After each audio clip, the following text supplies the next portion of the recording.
नमस्कार मित्रों, आप सभी का हमारे चैनल कृष्ण वाणी में स्वागत है।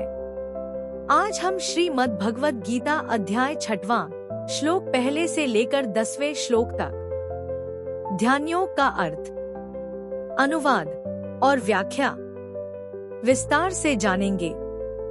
उससे पहले अगर आपने हमारे चैनल को सब्सक्राइब नहीं किया है तो तुरंत सब्सक्राइब कर लीजिए ताकि आपको ऐसी ही नई ज्ञानवर्धक और प्रेरणादायक वीडियो सबसे पहले मिलती रहे। और वीडियो को लाइक कीजिए और कमेंट में जय श्री राधे कृष्ण अवश्य लिखें ताकि श्री कृष्ण की कृपा आप सभी पर हमेशा बनी रहे।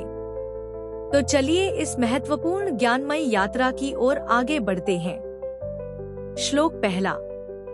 श्री भगवानुवाच अनाश्रिता कर्मफलम कार्य कर्म करोति या स सन्यासी च योगी च न निरग्निर्न चाक्रिया।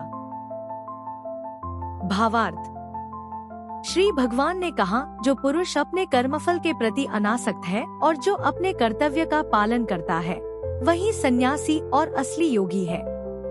वह नहीं जो न तो अग्नि जलाता है और न कर्म करता है। तात्पर्य, इस अध्याय में भगवान बताते हैं कि अष्टांग योग पद्धति मन तथा इंद्रियों को वश में करने का साधन है, किंतु इस कलयुग में सामान्य जनता के लिए इसे संपन्न कर पाना अत्यंत कठिन है। यद्यपि इस अध्याय में अष्टांग योग पद्धति की संस्तुति की गई है, किंतु भगवान बल देते हैं कि कर्मयोग या कृष्ण भावनामृत में कर्म करना इससे श्रेष्ठ है। इस संसार में प्रत्येक मनुष्य अपने परिवार के पालनार्थ तथा अपनी सामग्री के रक्षार्थ कर्म करता है, किंतु कोई भी मनुष्य बिना किसी स्वार्थ, किसी व्यक्तिगत तृप्ति के, चाहे वह तृप्ति आत्मकेंद्रित हो या व्यापक, कर्म नहीं करता।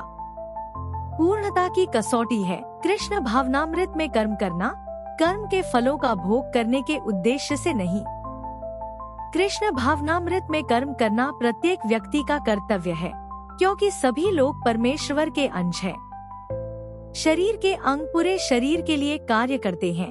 शरीर के अंग अपनी तृप्ति के लिए नहीं, अपितु पूरे शरीर की तुष्टि के लिए कार्य करते हैं।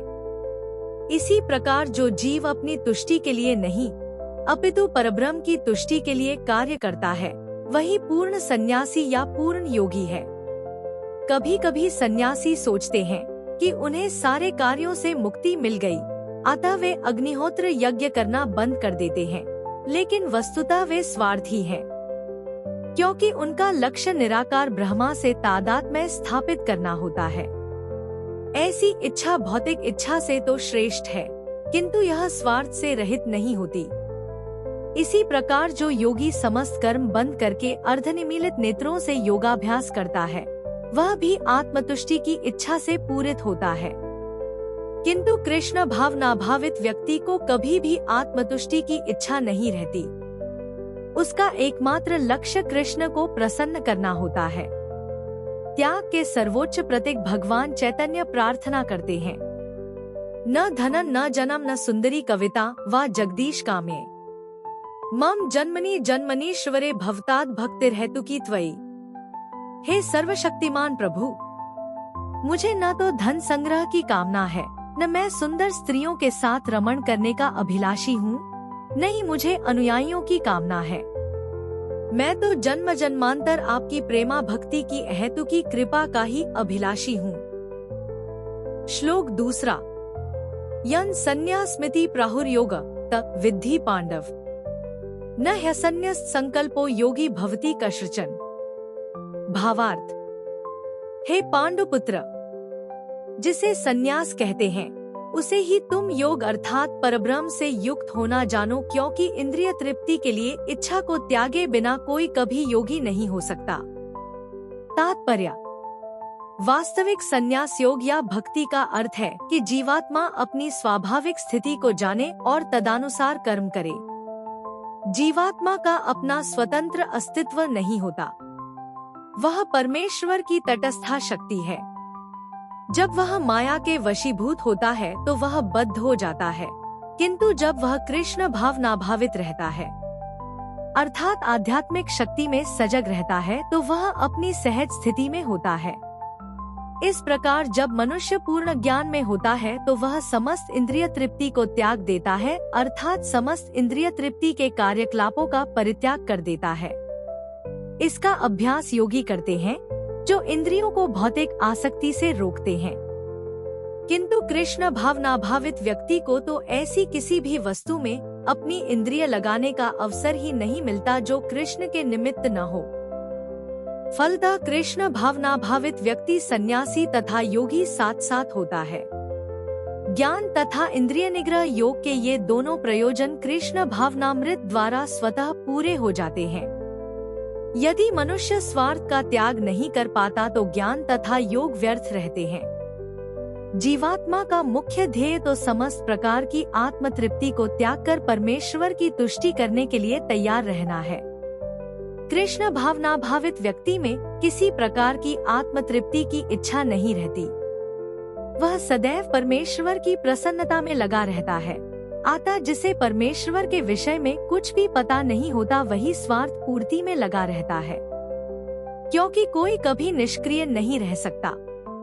कृष्ण भावनामृत का अभ्यास करने से सारे कार्य सुचारू रूप से संपन्न हो जाते हैं। श्लोक 3। आरुरुक्षोर्मुनिर्योगं कर्म कारण मुच्यते, योगारूढ़स्य तस्यैव शमः कारण मुच्यते।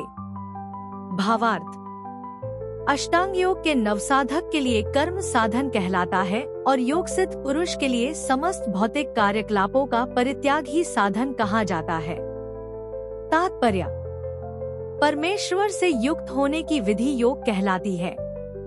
इसकी तुलना उस सीढ़ी से की जा सकती है जिससे सर्वोच्च आध्यात्मिक सिद्धि प्राप्त की जाती है। यह सीढ़ी जीव की अधम अवस्था से प्रारंभ होकर आध्यात्मिक जीवन के पूर्ण आत्म साक्षात्कार तक जाती है।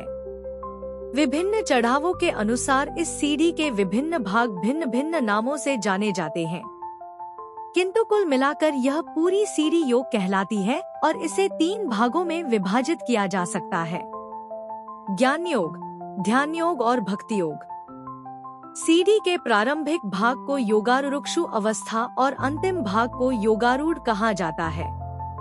जहाँ तक अष्टांग योग का संबंध है, विभिन्न यम नियमों तथा आसनों, जो प्रायः शारीरिक मुद्राएं ही हैं, के द्वारा ध्यान में प्रविष्ट होने के लिए आरंभिक प्रयासों को सकाम कर्म माना जाता है।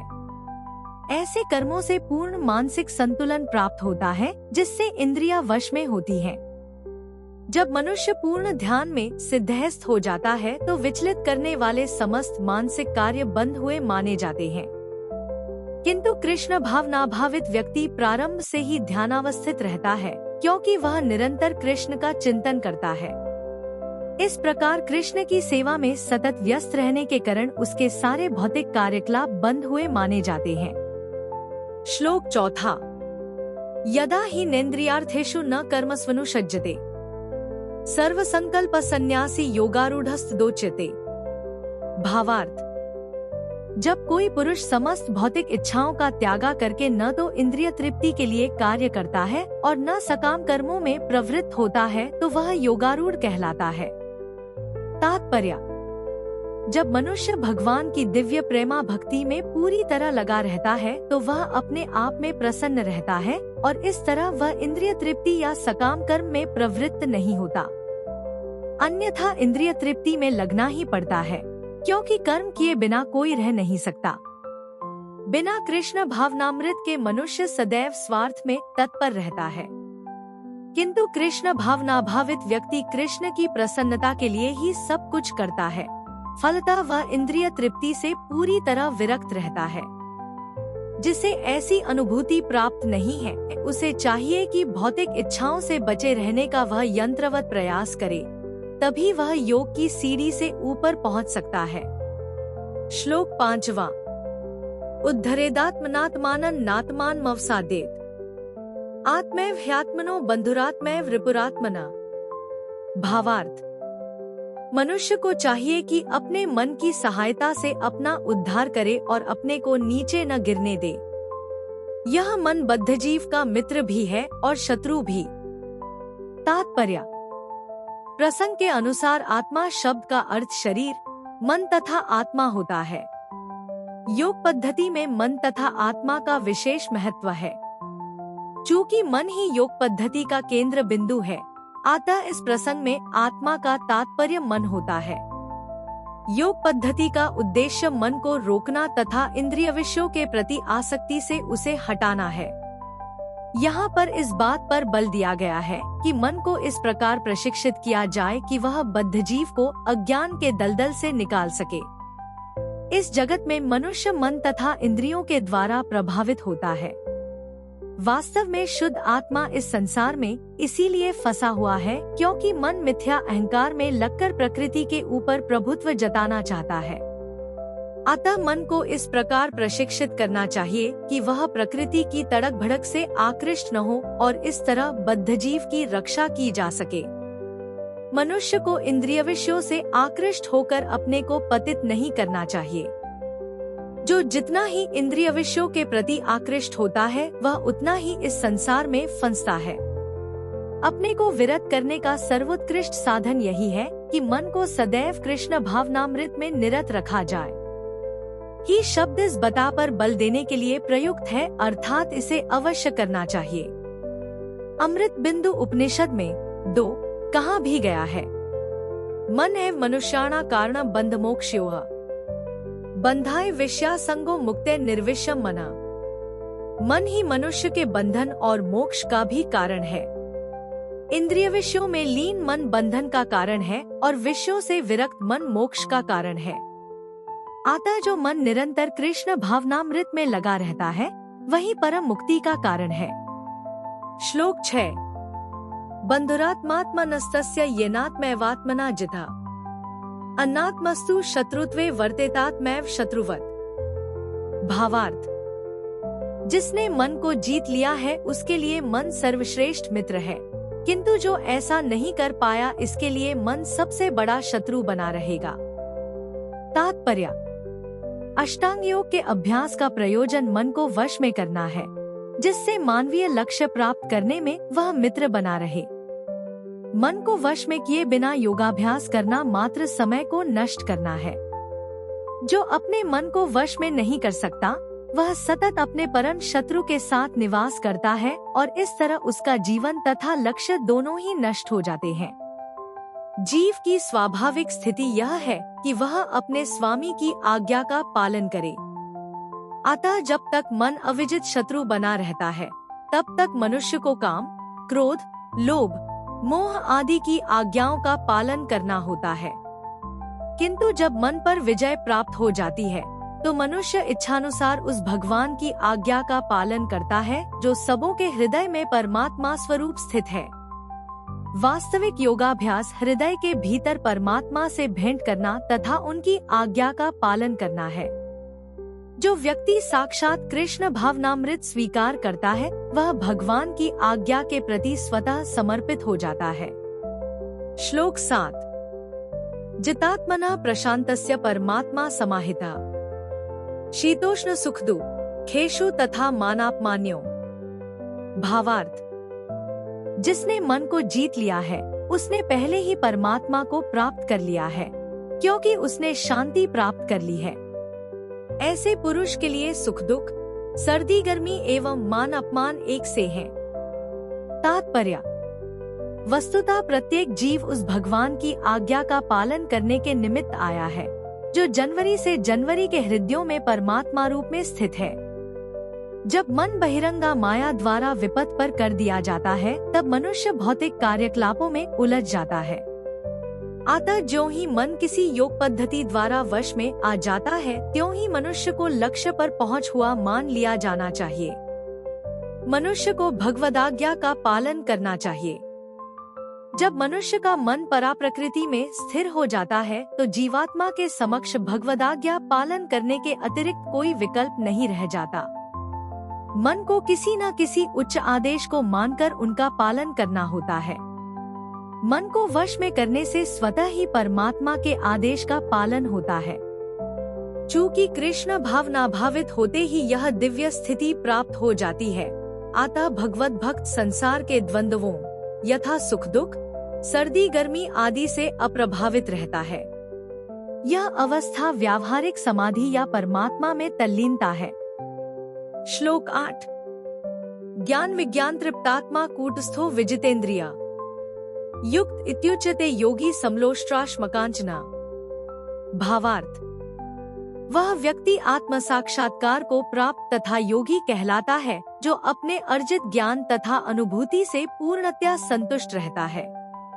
ऐसा व्यक्ति अध्यात्म को प्राप्त तथा जितेंद्रिय कहलाता है।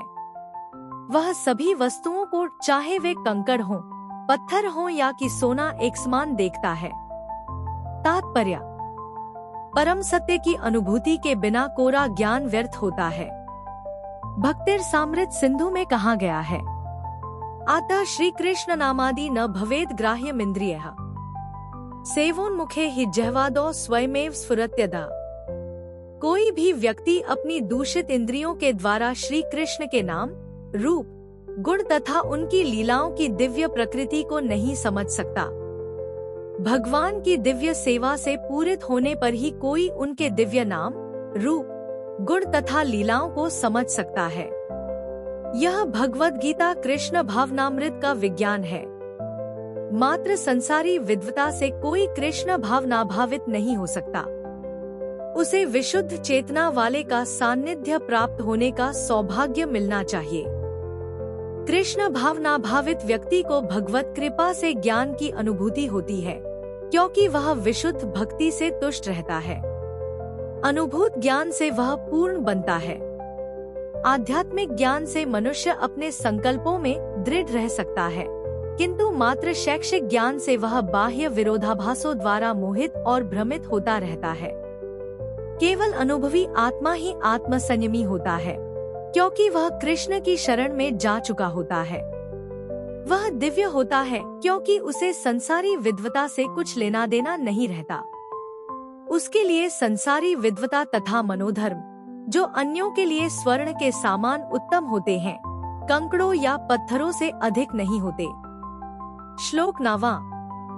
सुहृन् मित्रार्युदासीन मध्यस्थ द्वेष बंधुषु साधुष्वपि च पापेषु संबुद्धिर्विशिष्यते। श्लोक 10। योगी युंजीत सततमात्मनन् रहसि स्थिता एकाकी यच्चित्तात्मा निराशीर परिग्रह। भावार्थ, जब मनुष्य निष्कपट हितैषियों, प्रिय मित्रों, तटस्थों, मध्यस्थों, ईर्ष्यालुओं, शत्रुओं तथा मित्रों, पुण्यात्माओं एवं पापियों को समान भाव से देखता है, तो वह और भी उन्नत माना जाता है।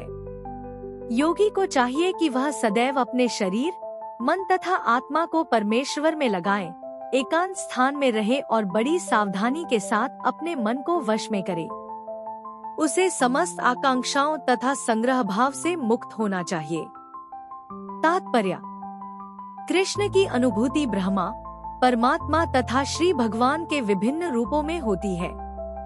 संक्षेप में, कृष्ण भावनामृत का अर्थ है भगवान की दिव्य प्रेमा भक्ति में निरंतर प्रवृत्त रहना।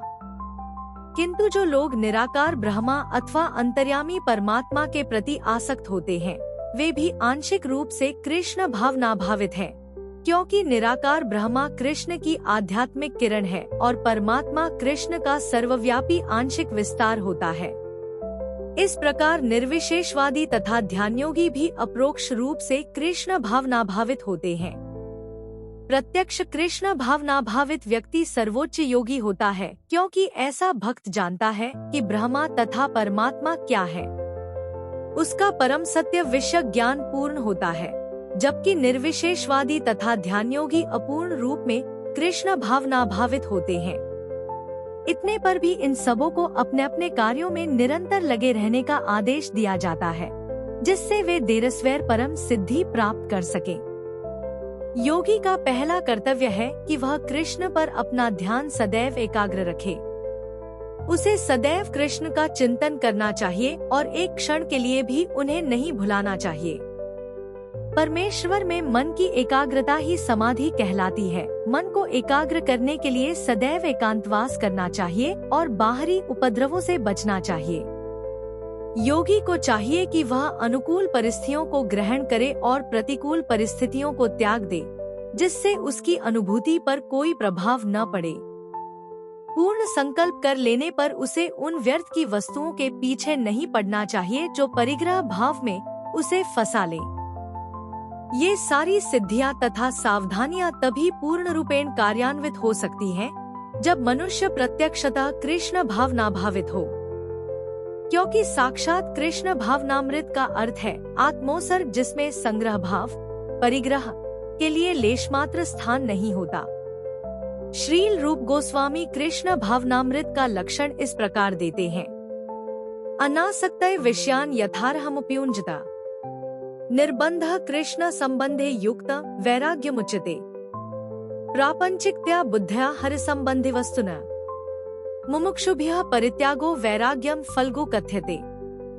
जब मनुष्य किसी वस्तु के प्रति आसक्त न रहते हुए कृष्ण से संबंधित हर वस्तु को स्वीकार कर लेता है, तभी वह परिग्रहत्व से ऊपर स्थित रहता है। दूसरी ओर जो व्यक्ति कृष्ण से संबंधित वस्तु को बिना जाने त्याग देता है, उसका वैराग्य पूर्ण नहीं होता। भक्तिरसामृत सिंधु। कृष्ण भावनाभावित व्यक्ति भली भांति जानता रहता है कि प्रत्येक वस्तु श्री कृष्ण की है, फलस्वरूप वह सभी प्रकार के परिग्रह भाव से मुक्त रहता है। इस प्रकार वह अपने लिए किसी वस्तु की लालसा नहीं करता। वह जानता है कि किस प्रकार कृष्ण भावनामृत के अनुरूप वस्तुओं को स्वीकार किया जाता है और कृष्ण भावनामृत के प्रतिकूल वस्तुओं का परित्याग कर दिया जाता है। वह सदैव भौतिक वस्तुओं से दूर रहता है, क्योंकि वह दिव्य होता है और कृष्ण भावनामृत से रहित व्यक्तियों से किसी प्रकार का सरोकार न रखने के कारण सदा अकेला रहता है। अतः कृष्ण भावनामृत में रहने वाला व्यक्ति पूर्ण योगी होता है।